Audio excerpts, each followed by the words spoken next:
Konnichiwa, Ryan-san. Konnichiwa, Nathaniel-san. Hello, Amelia and Sam.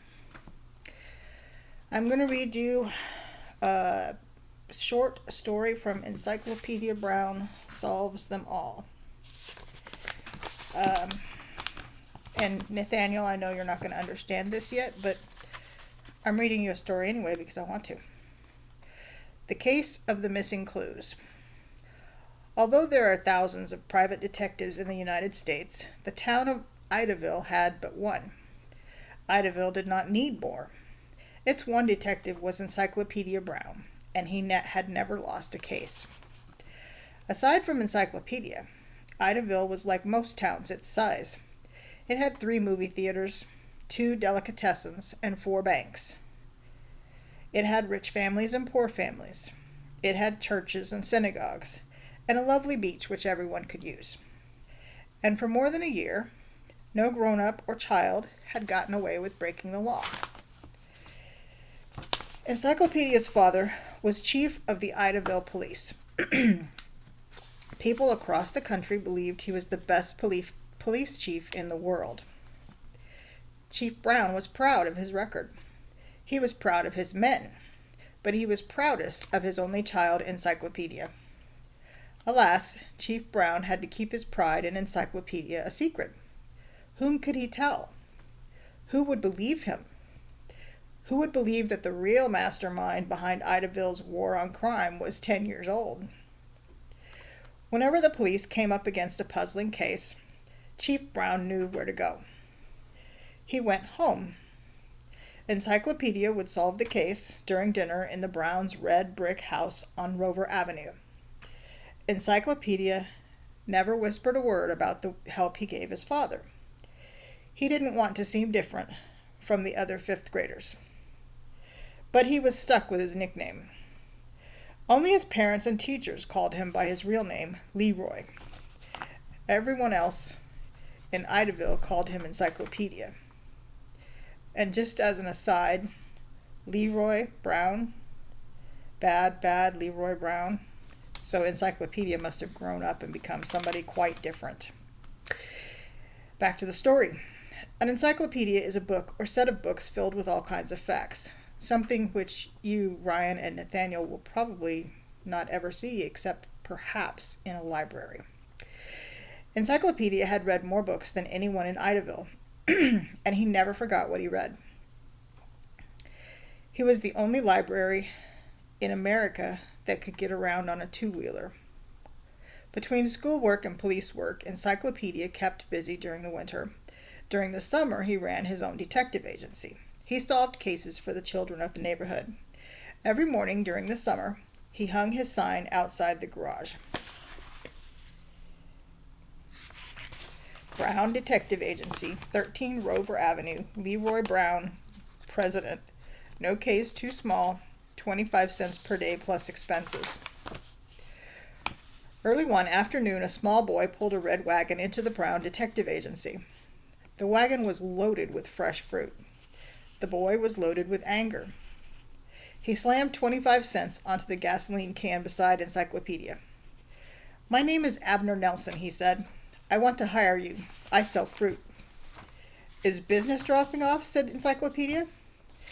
"No, it's disappearing," said Abner. "For the past 2 weeks, a big kid comes to my stand every day. He helps himself to whatever he likes, and he doesn't pay." "You need protection," said Encyclopedia. "Protection!" screamed Abner. "Oh, no. I want to be protected from protection." Abner explained. He grew the fruit in his backyard and sold it at a stand on Grant Road. 2 weeks ago, a big kid had stopped at the stand. "He told me I needed protection," said Abner. "From whom?" asked Encyclopedia.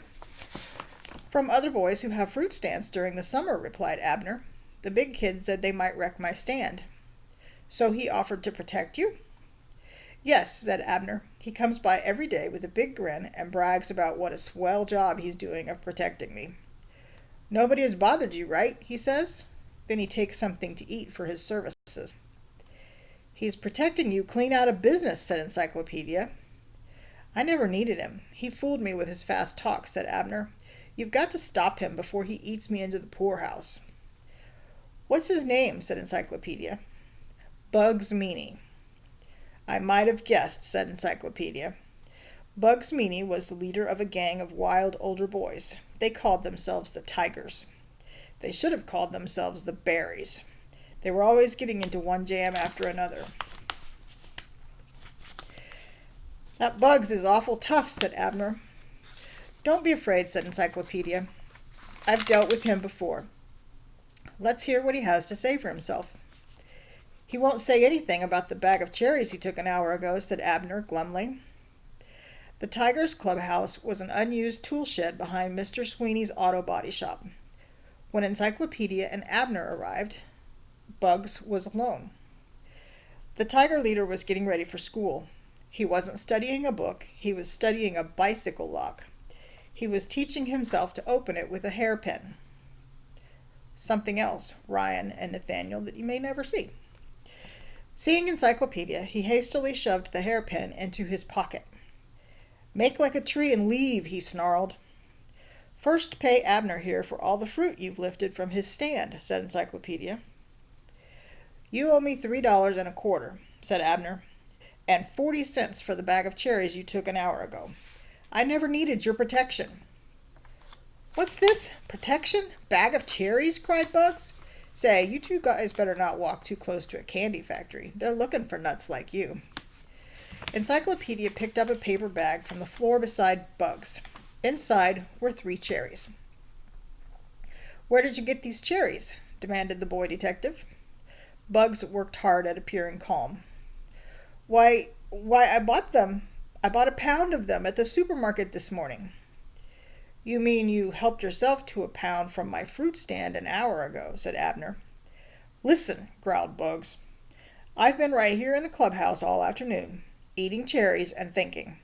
I don't know anything about protection, a fruit stand, or your bag of cherries." "If that's true," said Encyclopedia, "you won't mind if I look around." "Go right ahead," said Bugs. "Search till your eyeballs blister."